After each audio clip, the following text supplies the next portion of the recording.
अस्सलाम वालेकुम वरहमतुल्लाह। हम एक दफ़ा फिर बात करेंगे गुज़िश्ता रोज़ पेश आने वाले अफसोसनाक वाक़े की, जिसमें मोटरवे पे एक खातून को इज्तमाई ज़्यादती का निशाना बनाया गया, गैंग रेप किया गया। और इस वाक़े का सबसे ज़्यादा अफसोसनाक पहलू ये था कि उस खातून को ये अज़ियत, ये जुल्म और ये दरिंदगी अपने बच्चों के सामने सहनी पड़ी। आप अंदाज़ा कर सकते हैं कि उस खातून की ज़हनी कैफ़ियत क्या होगी, उन बच्चों की ज़हनी कैफ़ियत क्या होगी, और वो अपनी बाकी मांदा ज़िंदगी इस जुल्म और इस अज़ियत के साथ कैसे गुजारेंगे। इस वाक़े के हवाले से हम दो अहम पहलू डिस्कस करेंगे। एक तो ये कि आज उमर शेख साहब जो CCPO लाहौर तैनात हुए हैं चंद रोज़ पहले, उन्होंने इस वाक़े के सबसे बड़े मुजरिम या मुजरिमा की निशानदेही कर दी।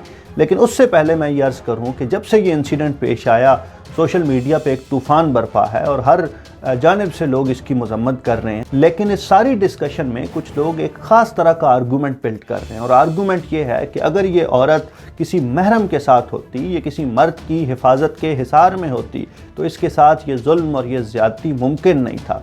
मैं ये सवाल करता हूँ कि हम किस तरह के मुआशरे में ज़िंदा हैं, हम कौन से दरिंदों के मुआशरे में रहते हैं, और हम अपनी माँओं, बहनों और बेटियों को क्या मैसेज कन्वे करना चाह रहे हैं कि अगर वो घर से निकलेंगी और उन्हें किसी मर्द की हिफाजत मुयस्सर नहीं होगी तो इस माशरे में दूसरे मर्द उन्हें नोच खाएंगे। यानी एक तरफ तो हम ये दावा करते हैं कि तमाम ख़वातीन को माँओं की तरह, बहनों और बेटियों की तरह इज़्ज़त देनी चाहिए, और दूसरी तरफ हम ये क्लेम करते हैं कि अगर तुम अपने अपने मर्दों की हिफाजत में बाहर नहीं निकलोगी तो हम तुम्हें नोच खाएंगे। हमसे हज़ार गुना बेहतर तो वो कुफ़ार के मुआशरे हैं जहाँ हर खातून को ये यकीन है कि वो रात के 2 बजे निकले या दिन के 2 बजे निकले, जैसा मर्जी लिबास पहन के निकले, कोई मर्द उसकी तरफ बुरी आंख से देख नहीं सकता।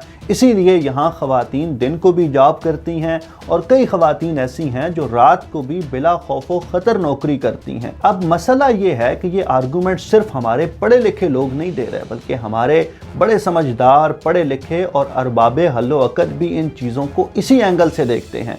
मैंने आपसे पहले अर्ज़ किया कि CCPO लाहौर उमर शेख ने इस इंसिडेंट के सबसे बड़े मुजरिमा को आइडेंटिफाई कर लिया। तो CCPO लाहौर का मैं एक इंटरव्यू देख रहा था जिसमें उन्होंने कहा कि सबसे बड़ा मसला तो ये है कि रात 12 बजे ये खातून डिफेंस लाहौर से अपने बच्चों को लेके गुजरांवाला के लिए बग़ैर किसी मर्द के निकल क्यों खड़ी हुई, जब इसको पता है कि यहाँ की पुलिस, यहाँ के पुलिस अफसरान अपनी तैनातियों में और अपने ओहदों की कशमकश में मसरूफ़ हैं। तो इस खातून को ये किस अक्लमंद ने मशवरा दिया था कि वो रात के 12 बजे इस तरह बच्चों को लेके निकल पड़े। इससे ज़्यादा बड़ा कसूर ये है कि जब आप निकल रही हैं तो आपने निकलने से पहले ये चेक क्यों नहीं किया कि आपकी गाड़ी में पेट्रोल मौजूद है या नहीं।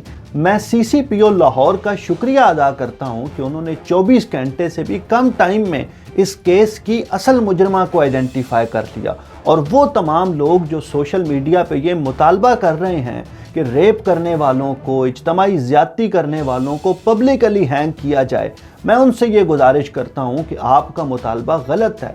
आपको असल में ये मुतालबा करना चाहिए कि जो ख़वातीन बग़ैर महरम के अपने घरों से निकलती हैं, उन ख़वातीन को पब्लिकली हैंग करना चाहिए। बल्कि 1 मिनट रुकिए, इस बहस में क्या पढ़ना कि कौन सी खातून महरम के साथ निकली है और कौन सी महरम के बग़ैर निकली है। मैं तो कहता हूँ एक ही दफ़ा तमाम ख़वातीन को पब्लिकली हैंग कर देते हैं, न रहेगा बांस और न बजेगी बांसुरी। उसके बाद इस तरह के वाक़यात भी नहीं होंगे और हम एक पुरअमन, बाइख़लाक़ और बाकिरदार माशरा भी कहलाएंगे।